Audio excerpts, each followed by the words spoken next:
This podcast is sponsored by nobody. Hey dudes, welcome to Splat from the Past, the only 80s themed horror and sci-fi show where things can get totally radical. Now today, I will be welcoming Tina Bohlman Romanus. She played Rozzie in the 1982 Ralph Bakshi cult classic, Hey Good Lookin.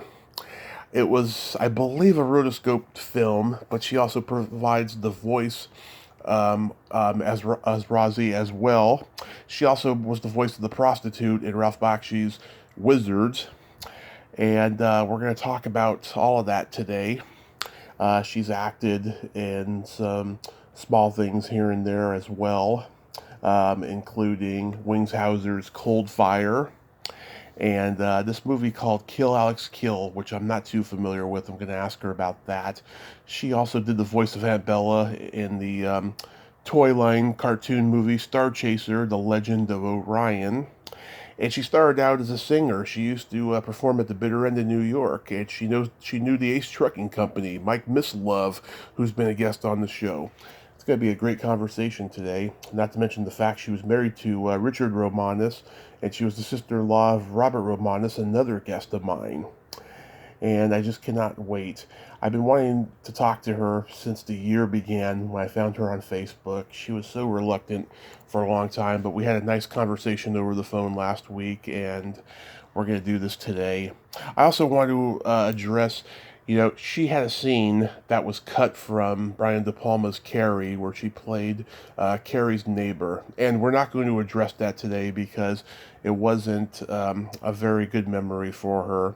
But I just wanted to bring this up real quick in case any of you fanboys out there listening to this go, well, why isn't Carrie mentioned? Well, now you know why. So yeah, here is my interview with Tina Bohlman Romanus. Good morning. Hey Tina, welcome to the show. How are you today? I'm fine, and you? I am just spectacular. By the way, happy holiday. Oh, thank you. Thank you. Yes, this is such a great honor. Thank you for finally taking the time today. I'm sorry to cause you so many delays.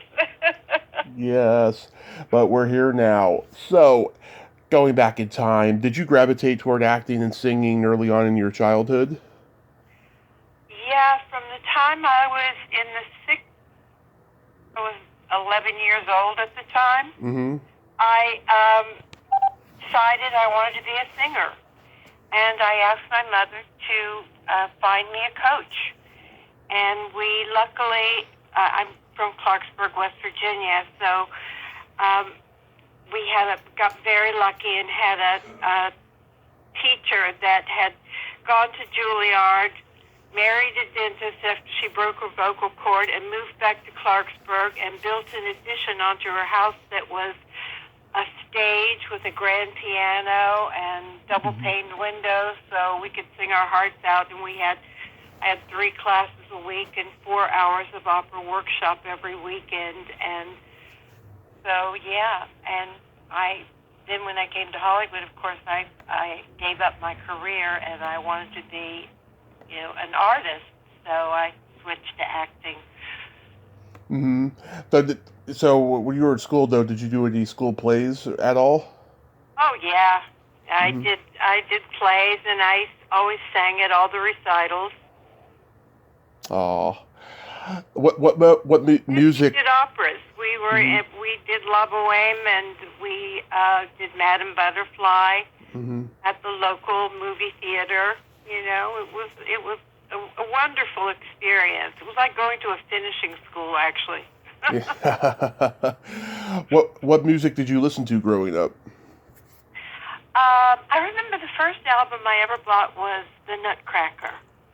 Oh. And from that point on, I loved all kinds of music. I loved rock and roll, and but in West Virginia, on every station, they only played country music. Right. So I sort of grew to dislike it until I was in my own band, and there were country artists in the band who played, banjo and I really grew to love it and appreciate how incredibly talented and gifted artists were. Yeah, I'm finding out more and more that a lot of people's first album was a Broadway musical soundtrack. Yeah. Yeah, I remember I loved Porgy and Bess. That was one of my favorites. Yeah. Oh, that's sweet. So you're born and raised in Virginia, right? West Virginia. West Virginia. Very different state. Yeah. Virginia's where all the money is. Yeah. Did you grow up on a farm? Oh no, I grew up in a very small town. It was. We had to drive to the country to visit relatives. Mm-hmm. Yeah, I don't know how people do it. Grow up living in small towns that has like one supermarket, one general store. Everybody knows everybody. I don't know how they do it. I loved it. It was idyllic. Yeah. I lived on a property where my grandparents' house were in the front, Mm-hmm. and we lived in a cottage behind them, and down below were my aunt and uncle, and so it was like the Bohlman-Nicholson compound. I was surrounded by relatives, and I was an only child, so I got a lot of attention. Nice. So after high school, did you attend college? No, I actually auditioned for a scholarship, Mm-hmm. and I was told, and I sang an aria. I mean, I really didn't have the voice for opera, Mm-hmm. but I was told by the judge for the scholarship that I needed to handle my list and take more languages. And I remember running back to my boyfriend's house crying all the way home, thinking, well, there went my college education. Yeah. But then I got very lucky, and the Hootenanny, the old TV show Hootenanny, Oh, yes. came to Clarksburg to film at Salem College. And my friend Will Porter, he used to be known as Bill Stout, Yep. got us into the rehearsal somehow. I don't know how he did it. He just always managed to do these things throughout his life. And he got the attention of Fred Weintraub, who came over and asked us if we'd be in the opening shot. And so we agreed, and then Will started to promote me to Fred. And so Fred finally said, okay, if you come to New York at Christmas time, you can audition for me. So I figured I would go to New York with my mother, and I would have somebody to accompany me. Mm-hmm. And I got there to find out that I had to perform on Hoot Night in front of a college audience. Nice. Most of the audience were college students in the village in those days. And I sat in the green room sobbing, and finally this guy came over and asked me, what was wrong, and I told him I don't know how to play guitar well enough to accompany myself. And so he said, okay, what do you know? And I gave him my song list, and he said, all right, let's do House of the Rising Sun. And I went out on stage. I started to go out on stage, and he noticed that my hands were bleeding. I used to pick my hangnails when I got nervous. Oh, I did too. Did you? Yep. And so he said, okay, go out and sit on your hands. So I went out, and I sat on a stool, I sat on my hands, and I sang my heart out. Well, the accompanist turned out to be Fred Neil. Oh. Who was, wrote Everybody's Talking for Midnight Cowboy and many other brilliant songs at the time. And so I got the job, and my Fred told me to go home and graduate high school and then come back in the summer and start rehearsals. I was actually supposed to replace one of the Serendipity singers, but she decided not to leave. And so Fred wrote my mother a letter saying, I've created another group called the Bitter End Singers. Yeah. And so we started rehearsal, and the rest was history. Wow. And that's what led to the Bitter End. Yeah, our opening gig was fronting Bill Cosby at the Bitter End. Oh God. Oh Yeah, God. and I met so many incredible people. I mean, I just hung out in the village all the time, and so then we got invited somehow to sing at the White House, and Hmm. we actually sang for two different salutes of Congress, and because we were invited back, I think it was in '64 we did one, and then in '65 we were invited back, Yeah. and then I got invited to the inaugural ball, and then later, well, actually, I met Secretary of Defense McNamara Hmm. on a ship. We were doing a performance for wounded Vietnam veterans. Yeah. And I was outside on the deck having a cigarette, and Secretary McNamara came up to me and said, "I want to thank you for all that you've done for President Johnson." Aw. And so I said, "Well, it was my pleasure." And he said, "If there's anything you ever need, here's my card. Just call my secretary and she'll put the call through." And I said very flippantly, I mean, I was 18 at the time. Hmm. I said, "Well, I've never been to Europe." I mean, I was kidding, right? Yeah. And he laughed. Well, 2 weeks later, Fred, my wonderful manager, Fred Weintraub, called me into the office and he said, "Tina, did you ask to go to Europe?" To the Secretary of Defense. I said, "I was kidding." He said, "Well, he's arranged a USO tour." Oh wow. So we got all the shots, got on a plane arranged by the Army, and went to Germany, did a USO tour, and then my manager arranged for us to, while we were in Europe, to do the London Palladium, to go to England to do the London Palladium. So Ah. it was a brief but very exciting career. What? So, what year is this that you first get there to New York? I left right after graduation. I Hmm. ended up in New York in 1964. Wow. So you were there when the blackout happened in '65. Oh, I was. That was wonderful. Yeah. Why was it wonderful? Yeah, the bar next door was called the Dugout, Uh huh. and so we all met there. There were candles on all the tables. We had a blast, and my ex and I, he had a car at the time, an old Volkswagen, and we would go out and take people across the bridge to Queens or wherever they needed to go.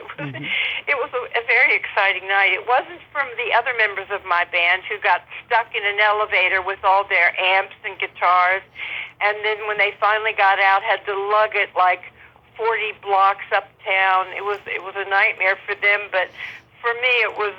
I remember it as being a really wonderful night. Yeah, I talked to somebody recently about that blackout.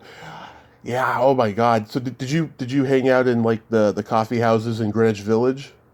Oh yeah, we were able to get in free because Fred was our manager. Hmm. He owned the bitter end, and so I went across the streets and saw all the Odetta and Jerry Mulligan and Nina Simone, and then Yeah. I would go to the Cafe Wah and watch somebody else, and we just got, we just hopped all the coffee shops and all the clubs, went in between performing, and when we weren't on the road, because we always performed at the bitter end when we weren't traveling, but we were mostly traveling all the time, doing college concerts all through the South and Midwest. Yeah, I talked to a lot of the comedians and folk singers that were there at that time and tell me just how magical it was. They would have the rotating lineup, of comedians and musicians performing in them. Oh yeah, it was. I remember I listened to Sharon Gless's interview yesterday, and she mentioned Bob Newhart. Yeah. And I was on a plane with Bob Newhart. We were doing a concert together, Hmm. and he did this bit about his fear of flying. Well, Yeah. it was so true. I mean, he sat there white knuckling the whole flight, didn't say a word, and I felt so sorry for him. But he was such a sweetheart. Yeah. I've heard nothing but good things about Bob Newhart. Well, and in Sharon's interview, I was reminded that just the other day I ran into Tyne Daly at Mhm. a local sort of boutique grocery store, Bristol Farms, and she was returning a cart, and I was picking one up. And I never speak to celebrities that I don't know personally. It's considered rude to do so in Hollywood, and you can be disappointed by the response to that intrusion. But I couldn't help myself. As I'm getting older, my filters are failing. So I blurted out, I'm currently streaming Cagney and Lacey and loving it. Smiled that big, lovely smile of hers and said something like, thank you for telling me. Yeah. It looked so fabulous. She was wearing a purple fluffy slippers, gold lame backpack. It was absolutely adorable. Oh, yeah, the Liptine Daily too. Wow. So at the bitter end, I mean, you saw the Ace Trucking Company. Oh yeah, they're all very good friends of mine. Mike, yeah, he's going to connect me with Billy Saluga soon when Billy feels better. He's been having health issues, but I have so much respect for all those improv groups at that time. Did you see the Committee or Firesign Theater go through there? No, I don't remember those. I remember seeing a group at the Premise across the street with, I can't remember their names now, but I went to the Premise often and saw the comedy improv group there. And I never tried improv. So when we did Hey Good Looking, which we totally improv, or mostly improv, I was absolutely terrified. Yeah. You're probably just, looking up the whole time going, oh God, what am I going to say? What am I going to say? Exactly. So tell me about that USO tour. I mean, what was it like? We just went from camp to camp, usually on a bus, and performed for the soldiers, who were they were the greatest audience.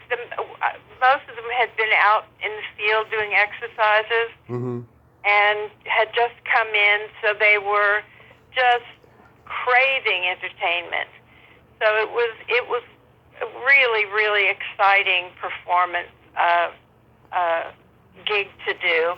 And the country was so gorgeous. I just remember driving through the forest and the small little quaint towns and thinking, it's so gorgeous here. How could something so horrible have happened here? You know? But I really enjoyed the tour. And this was just before Vietnam started? Yes. Yeah. No, I think we were in the middle of it. It was just the beginnings of it. At the beginning. My memory is so fractured at this point. Did you run across Bob Hope? Oh no. It was just us. We weren't on any show that included anybody else. It was just Bitter and Singers. Oh, that's sweet. Yeah. Who else did you see at the bitter end? Did you see Lenny Schultz? No. Or Lily Tomlin or anybody? No. No. Howard Storm. Oh, Howard Storm? Yeah. Oh yeah. Howard and I are good friends. I saw so many different comedians that I loved, and Richard Pryor and I were buddies at the time. He had just started. And I thought he was hilarious. And he used to ask me to stay because he usually went on late. And he asked me to stay because I laughed so loudly. And I would always come and hang out and watch him and saw his progression.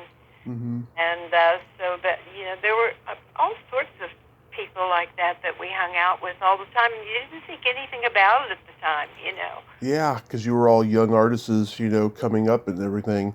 It was just it was a much more smaller world. Everybody knew each other. Everybody hung out. There was no internet. It was just a very intimate business at that time. And now it's completely different. Now it's divided thanks to the internet. Yeah, I mean, I never went above, where was Bloomingdale's? I can't remember what street Bloomingdale's were. Yeah. I would take the subway to Bloomingdale's, but I never sort of went beyond 12th Street. I just stayed in the village. When we were in town, I was down at the bitter end, Mm-hmm. every single night, hanging out at the dugout next door, just being around other people, artists, and having a wonderful time. Do you remember a comedian named Uncle Dirty? No. Every time I bring his name up, a lot of people don't remember him. His name was Bob Altman, and they called him Uncle Dirty. He was like, he was like political, like Lenny Bruce, but he was also really smutty, like George Carlin. He like counterbalanced between those two styles. He has an album out that's on YouTube. You know, he's gone now, but there's an album on YouTube of his. It is hilarious. It still holds up. It was done in, I think, the early '70s or something.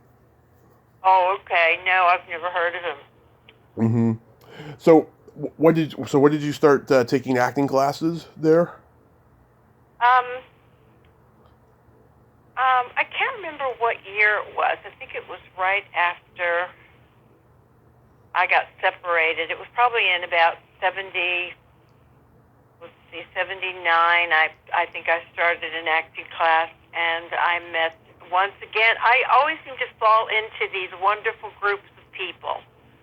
Oh, that was way later than. Oh yeah, and the teacher was phenomenal, very positive, Mm-hmm. and I just met friends that are still my closest friends today. Mm-hmm. I don't know how anybody survives in this world without good friends, you know. Yeah. So how did you meet Richard? He was dating a friend of mine. Mm-hmm. I was dating his roommate, Mm-hmm. who wrote the film with Demi Moore and Robert Redford. Can't remember. Oh, Indecent Proposal? Yeah. Yeah. And we broke up, and and I was invited to the inaugural ball, Mm-hmm. so I needed a date. So I went into the dugout. I sat at the table with my friend Maury Hayden and Richard, and I said, Maury, I hope you don't mind, but I need a date for the inaugural ball, somebody that will look good in a tux. I said, Richard, would you be my date for the inaugural ball? He said, sure. And so he drove us down to Washington. We stayed at my aunt and uncle's house, and we went to the Young Democrats ball one night and then the inaugural ball the next night with President Johnson. And we fell in love on the ride down to Washington. Oh, and he was acting, right? No, he was singing at the time. He was writing a songwriter. Oh, okay. And he just fell into acting. Yeah. He sort of just started to do a little acting here and there, and then finally got an agent, and then said, well, you need to quit the band, and we're going to we're going to get married and drive cross country and go to Hollywood. So that's what we did. Mm-hmm. And how did you meet Ralph Bakshi? I think my ex sent about 3 different girls from his acting class, Mm-hmm. so that he wouldn't show favoritism to me. Yeah. And we auditioned for Ralph, and I remember doing the reading for him, and I had never done a Brooklynese accent. Yeah. And so I did my best, and I finished expecting him to just say, well, thank you very much. And he said, okay, you got the job. And I said, you're kidding. I said, it's not supposed to be this easy. He said, you don't want the job? And I said, of course I do. And I ran out of the building before he could change his mind. Yeah. So Hey Good Lookin was the first one you did with them? Yes, and that's how I got my SAG card. It was my first job ever. And it was an incredible ensemble group. Jesse Wells played Eva, David Proval was Crazy Shapiro, and Richard, of course, played Zinni, and I played Roz. I loved Rozzie. I loved playing her. We all worked incredibly well together, and were very supportive of each other, and we always cracked each other up. But Ralph was such an amazing director. He praised us after each take, and he would say this. If he had anything to say, he would say, "Okay, let's try it a different way." He was never critical, impatient, or told us how to stay a line. He just loved actors, and he had seen David and Richard in Mean Streets and was a big fan of Mean Streets. So that's how they got the job, and the job seemed to go on forever. It took us about a year just going in here and there and recording. You didn't see what was happening in animation. You just we were given the idea of what the story was about that particular day, what the scene was about. And we would just riff on it. And at one point, one of us, I won't say who, went into Ralph, speaking for all four of us, saying, we're doing so much improv that we'd like writer's credit. And Ralph just said, get out of here. And that was the end of that. Yeah, so I listened to Greg Gilbert's interview with Ralph, and I heard him tell some background on the movie. He's kind of ashamed at the way the movie was released. There was reshoots and re-edits, and the studio has a better cut of the movie that they haven't released and all of that. Yeah, I remember doing the live action sequence, which got cut sadly, and Tony Basil choreographed this dance group called the Lockers. Yeah. And it was sort of a prequel to hip hop dancing. They were called street dancers. And also, she created it with Don Campbell. Yeah. It was mesmerizing, and it was really a great shoot, and we were very disappointed that it didn't make the final cut. Yeah, I was 10 years old the first time I saw the movie. We had a Blockbuster Video that opened in our neighborhood, and this was one of the first movies that I rented. I liked the cover of the box in the old Warner Brothers clamshell case. That I was just like, oh, this has got to be cool, right? Yeah, I have one. Yeah. Oh God, I want to get one off of eBay or something because it's a collector's item, and I watched it, and I was about to go through puberty at the time, and so I was breathtaken by Rozzie. I thought Rozzie looked like Liza Minnelli with that hair and those eyes, and my dad had seen Fritz the Cat in the theater when he was 15. Him and his best friend at the time, Carlos, who later became the drummer for the Dead Kennedys, they snuck into the movie, and then they snuck into Dirty Harry the same day. And that's one of those stories I tell people who had any involvement with either movie, So it was, it was passed on to generation to generation, liking Ralph Bakshi's movies. I think Rozzie looks a lot like me, except for the huge boobs. Yeah. But not Liza. I think she looks a lot like I did at the time. Yeah, I'm a little bit of both, It was such a wonderful character to play. Because Liza, when she did the voice of Dorothy in Journey Back to Oz, they made Dorothy look like Liza, and it was almost in that style of the way with the eyelashes and the dark hair and all that. Yeah. And Richard, I was already a fan of from Heavy Metal because he was the voice of the cab driver Harry Canyon in that. Right. And Bob told me that people think it's him. Yeah. It's a great movie. I think that, yeah, I mean, it's not the most coherent because of the cut that got released, right? But just the animation is just gorgeous, and it's so trippy and psychedelic, too. Yeah, Ralph is really brilliant. And a brilliant sign artist as well. Yeah. This was what they called rotoscoped, right? I don't remember. Yeah. Yeah, there's so many great scenes. I love it when Roz is chained to the bed with the gag in her mouth, and she's, just slowly, plowing down the street. Yeah, I actually had somebody put their hand over my mouth when I did that scene. Oh yeah. It's amazing what you can do with animation, and people don't know that, I know, exactly. I love when Vinny and Crazy are under the beach boardwalk, and Vinny finds that skeleton's head, and he screams, and then the bikini ladies' Sicilian husbands are like punching Shapiro after he interrupts and then he interrupts that black party, and then sees Roz and Eva, and you're so hilarious. You're like, oh God, hold my hand, I can't stand it. Hold my hand, I can't stand it. Look at those pants. Yeah, it was a great little film. Yeah.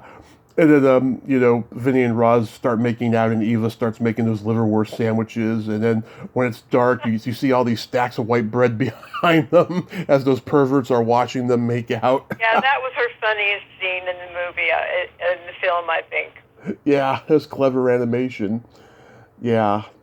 And there's so many great lines in it, like you have that one great line, I know you're going to find them. You can squeeze my tits now if you want to. And then cut away to the honk honk scene. Yeah. Yeah. Quentin Tarantino had to have been influenced by the movie somehow, because like his movies, this movie kind of celebrates, bad people in a way. Well, I think most of Ralph's pictures celebrate bad people, but that's just he writes from his own experience in Brooklyn. Mm-hmm. I mean, we did 30 years later. I get a call from somebody, a man. It was a man's voice. He said hello. Immediately, I recognized it was Ralph. He didn't say hello. All he said was, "So T, you want to work for me again?" Yeah. And so I said, "When do we start?" And the project was The Last Days of Coney Island. Oh yeah, which I want to bring up. Somebody to play Max, so I helped him find the actor. I recommended Robert Costanza, who I knew from the old days when we all used to hang out at Joe Allen's, an actor's bar. Mm-hmm. And he was perfect. I played Max's girlfriend Molly, a sort of peaky sex worker at what had become a seedy amusement park, which was Coney Island. And it was, and I got to work with Ron Thompson, who you know. Yep. And my old friend Rick Singer. Mm-hmm. And I think Matthew Modine was there. Really? A little peeved at Matthew because he was late. Yeah. We had to wait for him. Yeah. The movie's got a great soundtrack too. Yeah, it does. Yeah. I like that fight at the end that turns psychedelic with the garbage can monster. That is so awesome. I know. What that reminds me of? It reminds me of animation that some kid drew. It's like when kids used to make their own cartoons back in the day. Like they would draw monsters like that. Yeah, I don't know about that, but yeah, you're right. It's just an observation of mine. You're my second guest, technically my second guest from Wizards. I've talked to the designer of the poster, Bill Stout. And oh my God, that's a beautiful poster, by the way, with that green camel. It really is, yeah. Yeah. So tell me about that movie. I only had a couple. I did one voice for Wizards. It was titled "The Prostitute," which has become an inappropriate word today. It was, I would say, I played a sex worker, and then I did another voice that I didn't take credit for. I believe it was Ralph asked me to do a gypsy, which was another inappropriate term. I think it's called Roma now. Oh God! But he had this ability. We were not voice actors. We were just actors. Right. And so I did not do accents, but Ralph would just get in front of you and say, "You can do it. Just give it to me. Give it to me." And suddenly I came out with this Roma accent. And so I only did 2 small parts in that, and that was the extent of it. But I loved the movie. Yeah, I saw this, I think, when I was 13 for the first time, and I expected it to be like Hey, Good Lookin, but instead it was kind of semi-adult, but also kind of family-friendly at the same time. You know, it was a family-friendly fantasy, like. Yeah. It was much like his next movie, The Lord of the Rings, which he did. That movie, wow, that movie holds the record for the longest animated film in history, 2 hours and 13 minutes. Wow. Yeah, because most of them are like 75, 80 minutes or something, but this one was 2 hours and 13 minutes because it was an epic, you know. And yeah, I like Wizards just as much. And American Pop? American Pop, oh, that is a masterpiece, and Ron is so great in that. Rick Singer is wonderful in that. Yeah, I've talked to a few people from that. I talked to Muse Small, great actress, and Lisa Jane Persky. That was one of her first movies. You should interview Rick. I will. You connect me. That would be great. And also, too, Mark Hamill did a character in Wizards. Did he? I don't remember. Yeah, Yeah. I don't know if he was just about to be Luke Skywalker. I mean, these both came out the same year and through 20th Century Fox, but I don't know what was filmed first. But yeah, he's the voice of Sean, the son of the king of the mountain fairies. Oh, okay. Yeah. Oh, Susan Tyrrell was the narrator. Right. What a great voice she had. Yeah. Oh, it would have been great to interview her, but she passed way before I started my podcast. David Proval, he came back and did voice for this as well, and Jesse Wells, and Bob Holt, who did a lot of voices for I think Hanna-Barbera and Dr. Seuss and all of that. Yeah, that's so cool. You had a role in a movie called Kill Alex Kill. Oh, yeah. Yeah, it was a sort of freebie, I think. Uh-huh. And it was that was actually my first job. Mm-hmm. It was a film that I think I've seen part of it, but it was a great learning experience for me. Mm-hmm. Not a particularly good film, but it was a great learning experience for me. Was it like a exploitation film? No, it was just sort of this murder mystery kind of film. Mm-hmm. But I really don't remember. That was so long ago. Yeah. I mean, your character's name and all the characters' names are not even listed here on IMDb. It's just you, Tony Zarandast. Is that how you pronounce his name? Yeah. Yeah. And a few other people. You did a short called The Night Before the Morning After. Oh, yeah, that was such a wonderful experience. Mm-hmm.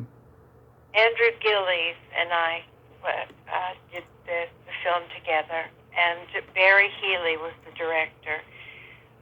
Barry Healy had directed Richard in another film, which was the funniest film I've ever seen in my life. And for the life of me, I can't remember the name of it, but I can find it. but so Barry and I met through Richard, and he asked me. He created a film for me and asked me to come to Vancouver and shoot it, and Mm-hmm. it was a great experience. And I've never seen it on film. Mm-hmm. I'm sure it's in a can somewhere, but I love doing it. And Andrew and I have stayed very good friends. Yeah, let's see. Barry Healy, he directed a short called Outtakes. Oh, that was it. That was the film that Richard did. Mm-hmm. It's hilarious. funniest short I've ever seen in my life. Mm-hmm. Oh, and he also wrote One Magic Christmas later for Disney. Wow. Right, right. That's a very dark, very crazy little family Christmas movie. Yeah, he was this really funny, brilliant guy, and I was very lucky to work for him. Mm-hmm. You did the voice of Aunt Bella in Starchaser, The Legend of Orion. How did that come to you? Carmen Argenziano was the main character in Starchaser, Mm-hmm. and we were madly in love at the time. It was early days. I think he got me the part just so we could be on the set together. It was just a couple of lines, as I recall, but it was just fun being on the set with him, and all I remember is the feeling of it. I don't actually remember the experience of it, but just the feeling of it was so wonderful to be on the set with him. And so, my career is just chock-a-block full of wonderful memories, as brief as my career was, and as spotty as it was. Yeah, I grew up loving the cartoons that were based on toys. Starchaser wasn't one of the bigger ones, but I remember it. It was around. I've never seen it, actually. Yeah, because I used to watch Transformers and GoBots and Thundercats, all those kids cartoons that were on at the time. My brother's 9 years older than me, so he had like all the toys, and we used to watch those on TV and stuff. Wow, Michael Winslow did a voice for it, John Machida Jr., and wow, Noel North. That's a good cast, though, at least for voices. Yeah, it was. Yeah, did you all record in the same booth? No. I recorded, I just recorded my line in one booth. Mm-hmm. Line or lines, I don't remember what I had to say. Mm-hmm. You worked with Wings Hauser on Cold Fire? My friend Lorraine Debin Wilkie, one of the most talented women that I've ever known in this lifetime, and I sort of did it as just as a gag. He asked us if we wanted to come on and do this little scene, and we sang on it, and it was really fun to do. We really had a blast that night. Mm-hmm. Yeah, I tried to watch a little bit of it on YouTube the other night, but I kept getting distracted. Yeah, I get that. Yeah, another actress I know was in it, Darcy DeMoss. She's a force of nature, that woman. Don't know her. Yeah, she did. She was in a lot of teen movies back in the '80s, and she used to host a talk show on the Playboy Channel in the '90s and stuff. Uh-huh. She's been making a comeback the last few years since she's been doing the autograph shows and stuff. So yeah, going back to the last days of Coney Island, right? So that was a lot of fun. Oh yeah, it was just it was a reunion. Mm-hmm. It was a wonderful reunion, and I forgot my script. Really, you left your script at home when you went to go do it? I told Ralph, I said, I'm old. What did you expect? What did he say? And somebody ran and got another script and handed it. I was mortified. You don't forget your script. Yeah. You're like, I haven't done this in a long time, too. Yeah, I know. But he was very kind. So as we talked about last week on the phone, we're not going to go into the Carrie debacle. However, I want to give you a compliment, Tina. I was on Yahoo Images, right? And I found some on-set stills of you in that bikini bra and the jean shorts laying on that long summer chair that you lay on in that scene that was cut, right? I have to say, Tina, you are gorgeous. Oh, thank you so much. That's so kind of you to say so. Yes. a knockout. You are a knockout. You know. Yeah, it was very disappointing to be cut from that. Yeah, but I could see, you know, how you know, kind of Roz was based on, you know, the way you looked, you know. Yeah, a little bit. Yeah, I just when I look at her, you know, I see Liza, you know, but I also see a little bit of you as well, you know. Was your hair like that at one point? Yeah. Well, my hair's been a lot of different ways over the years. Mm-hmm. I had this huge perm in the 80s. Yeah, yeah, I know. I did see an old headshot where your hair was kind of permed out. Yeah. So what's next for Tina Bohlman Romanus? Nothing much, but I did want to tell you the story of my favorite interview Okay. because it just sticks in my memory. You know, I was set up by my agent at the time to audition for Lenny, Mm-hmm. and the interview was with Bob Fosse. Yeah. And so I arrived, and I'm sitting at the bottom.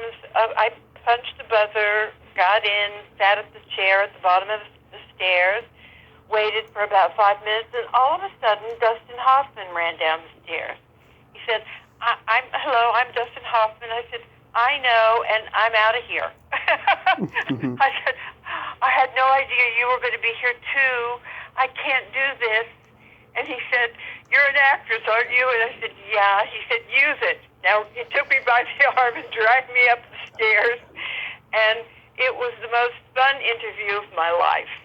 Yeah. I remember he got up they pulled a box over so Dustin could stand on it to be my height. Mm-hmm. And Bob Fosse took photographs of him. And I said, I know I'm not right for this. I don't have huge tits. Dustin Hoffman roared, you know. And because Honey Bruce was a stripper and a showgirl and was well endowed, but my agent just wanted me to meet Bob Fosse for future jobs that came up. So, but we laughed, and it was just such a wonderful experience. And so many people have such horrible stories to tell about their experiences in Hollywood. Yeah. And I've had my share of run-ins with unsavory experiences with some directors, producers, or whatever. Mm-hmm. And it's sort of why I decided to quit the business. Yeah. It sort of became soul-crushing after a while to deal with all of that. But I have some advice for young artists. Mm-hmm. That your dreams are usually not enough to feed and clothe you. I think that nothing could quell my goals, and I resented anyone from telling me to get a job outside of acting or singing, and I wouldn't let anything interfere with that pursuit. But then life happens to you, and you need to make a living. Mm-hmm. So don't ever be minimized by anyone by having to work at something other than your chosen career. Just keep going forward and keep working and do temp jobs, whatever it takes. But get an education first if you can, and then and then your dreams will change at times, and it did for me. My dreams changed when I had a child, Mm-hmm. and the struggle just became too much.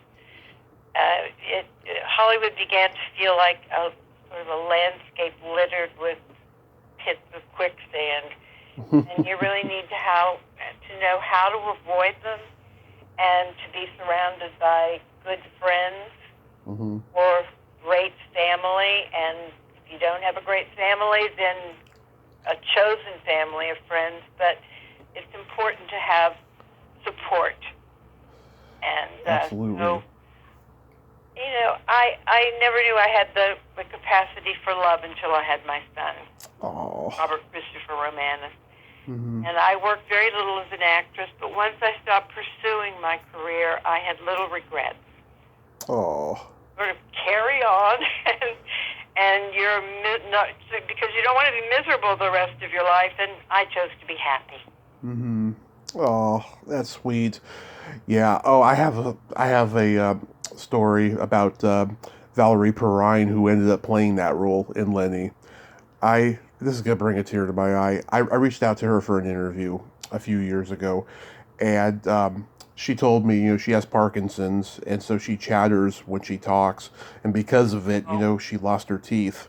Oh no. And she said to me, if I didn't have this horrible disease, I would do an interview with you because I love talking about my career and I love my fans.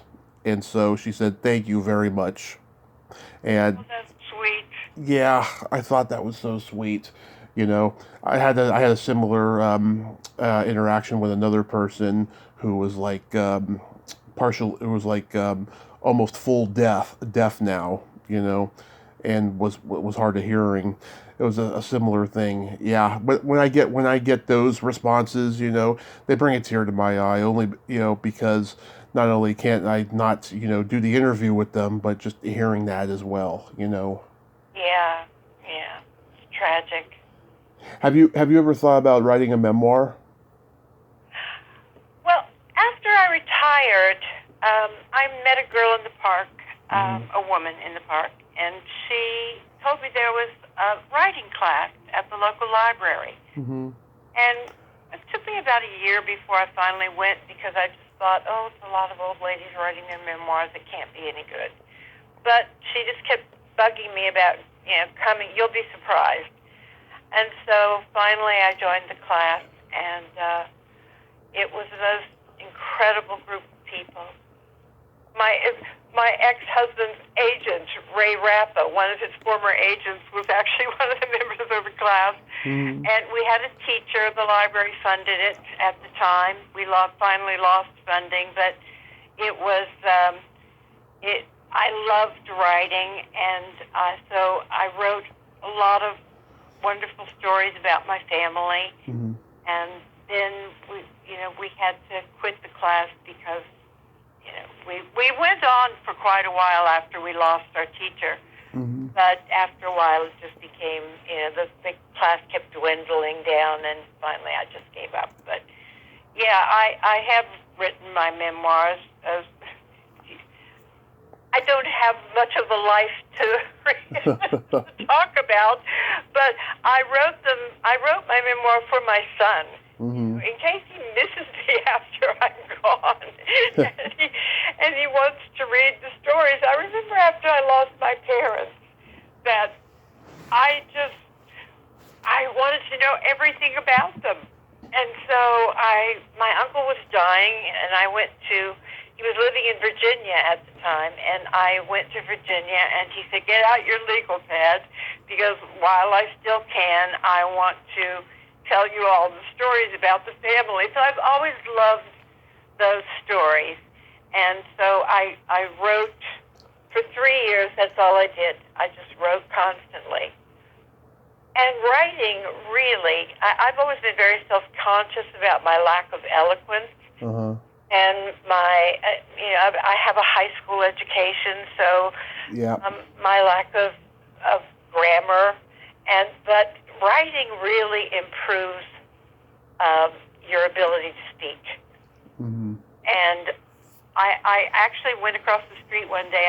There was a teacher, a professor of English that lived across the street, and I said, I want to improve my vocabulary. What do you suggest? Is there a class? He said, no, there's no class.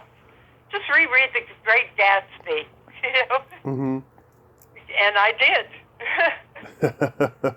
Didn't help that much, but I did. I have a high school education, and I have a middle school sense of humor. Oh, that's great. But yeah, you're a survivor. Write that memoir, and I think people will be influenced by it, and read it. Oh, well, if anybody is interested, I will.